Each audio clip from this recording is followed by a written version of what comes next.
Halo guys, nama gue Eja. Balik lagi bersama gue di channel Eja Embol.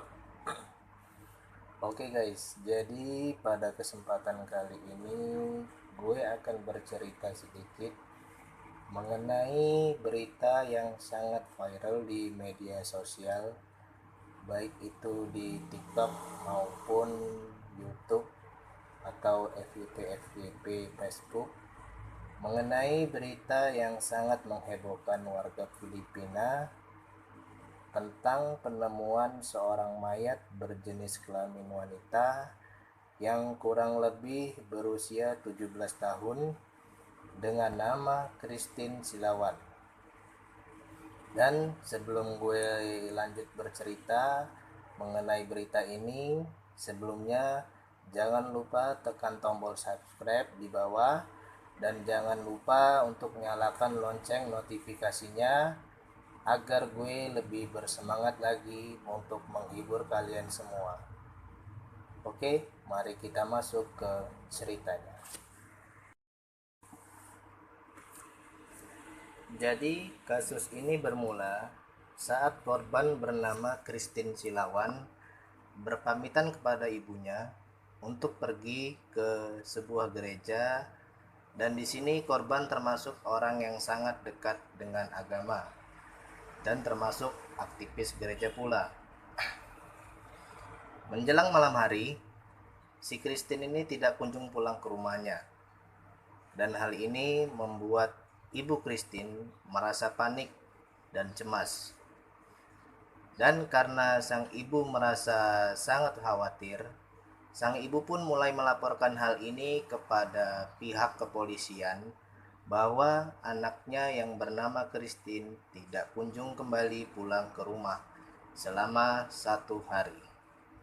Dan polisi pun segera menanggapi kasus ini serta mencari anak bernama Christine Silawan tersebut. Bahkan polisi pun sampai mencari ke tempat gereja di mana lokasi terakhir Christine pergi. Dan ketika polisi sudah mencapai gereja, polisi tidak menemukan anak yang bernama Christine tersebut. Hal ini pun menambah kekhawatiran ibu Christine tentang kemana pergi anaknya tersebut. Karena ketika Christine ingin pergi kemana-mana, selalu berpamitan dengan sang ibu.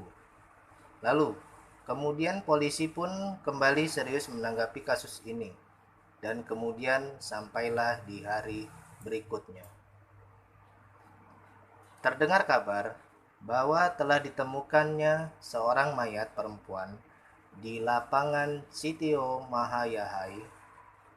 Lalu berita penemuan ini sampailah ke telinga ibu Christine. Dan sang ibu pun langsung berangkat menuju lokasi TKP tersebut dengan rasa yang penasaran. Sesampainya di ibu Christine di lokasi kejadian, lokasi sudah dipadati oleh warga sekitar untuk melihat korban dari pembunuhan tersebut. Dan ternyata yang ditemukan adalah mayat seorang perempuan dengan kondisi yang sudah tidak diketahui lagi wajahnya. Karena sang ibu sudah mulai sangat merasakan penasaran yang sangat besar. Lalu sang ibu pun memberanikan diri untuk menebus barisan warga yang melihat mayat tersebut. Dan pada akhirnya sang ibu sampailah ke barisan paling depan dan melihat langsung bahwa mayat itu sudah tidak dikenal lagi identitasnya. Tapi tunggu, sang ibu pun mempunyai insting yang sangat tajam bahwa mayat tersebut adalah anaknya sendiri yang bernama Christine Silawan yang sudah 1 hari tidak pulang ke rumah. Lalu, bagaimana sang ibu bisa mengenali mayat tersebut yang tidak pulang selama 1 hari itu? Jadi, kondisi mayat tersebut sudah dalam keadaan setengah berpakaian. Dan di sini Ibu Christine masih menandai bahwa baju itu adalah baju terakhir yang dipakai oleh anaknya Christine saat berpamitan untuk pergi ke gereja. Menurut keterangan dari Manila Times, korban dibunuh sekitar pukul 6 sampai 7 malam waktu setempat. Dan menurut ahli forensik menemukan bahwa adanya bukti pendarahan di alat vital Christine yang menandakan ia adalah korban pemerkosaan. Dan dalam proses olah TKP, polisi pun berhasil menemukan bukti rekaman CCTV bahwa sekitar pukul 6 sore ketika mungkin Christine itu lagi mau pulang ke rumahnya, Christine itu diikuti oleh seorang laki-laki sebelum jenazahnya ditemukan. Dan tidak hanya berhenti di situ. Polisi menemukan adanya bukti akun Facebook yang digunakan pelaku untuk berinteraksi dengan Christine. Lalu setelah melewati beberapa proses bahwa akun Facebook tersebut adalah akun palsu alias fake account yang digunakan pelaku untuk menipu Christine agar mau diajak ngobrol. Jadi pelaku ini punya akun Facebook palsu untuk mengelabui korban ya. Jadi gitulah. Karena sang pelaku menggunakan foto laki-laki lain yang digunakan untuk mengelabui korban. Namun pada kasus ini polisi Filipina masih mengalami kewalahan setelah kesulitan untuk menangkap pelaku hingga pada akhirnya terjadilah di tahun 2021 pelaku pembunuhan berhasil ditangkap. Seorang laki-laki bernama Renato Lenes berusia 43 tahun. Dan inilah pelaku dari kasus pembunuhan Christine tersebut. Dan pelaku ini ditangkap di kota Cebu di Filipina. Dan dalam penangkapan tersebut pelaku mengakui semua perbuatan kejinya itu yang ia lakukan kepada Christine. Dan pelaku pun memberitahu kepada polisi apa motif dan bagaimana cara pelaku membunuh korbannya itu.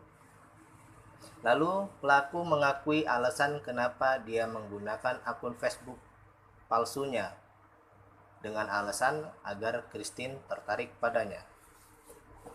Oke guys, jadi di sini tuh banyak pelajaran yang memang harus kita ambil dari kasus Christine tersebut. Karena jujur berkenalan dengan seseorang yang jarak jauh itu hanya menggunakan foto profilnya aja harus memang membuat kita semakin waspada.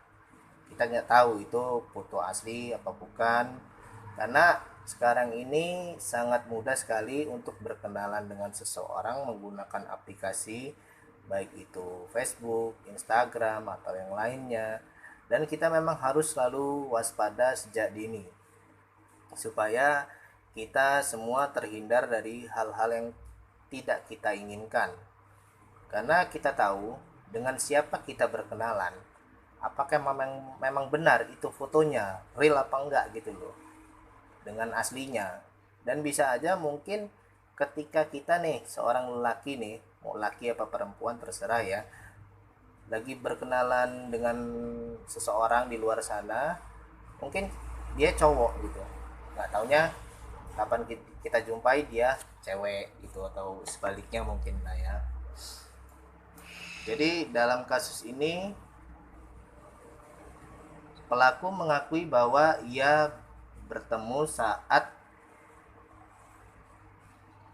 dengan Christine. Dia adalah seorang supir laki-laki yang akan ditemui sama Christine. Dan setelah itu Christine dibawa oleh Renato, lalu terjadilah insiden tersebut. Nggak tahu diajaknya kemana, atau mungkin ke hotel atau ke Poyo kali. Serta satu lagi guys, pengakuan dari Renato tentang apa yang dilakukan kepada wajah Christine dia menyebutkan motifnya hanya untuk menghilangkan jejak, karena hal ini dia lakukan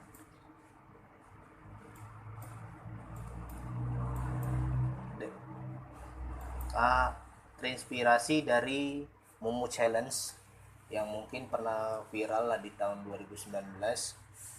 Lalu kemudian pada ketika penangkapan itu sudah selesai di tanggal 18 April itu, si Renatonya itu, si pelakunya itu ditemukan tewas di sel tempat ia dipenjara, karena mungkin dia frustasi atau mungkin dia dihantui oleh arwah Christine, dan pada akhirnya si Renato ini menggantungkan dirinya sendiri. Lalu pada akhirnya pihak kepolisian menyatakan bahwa kasus ini sudah terpecahkan dan selesai.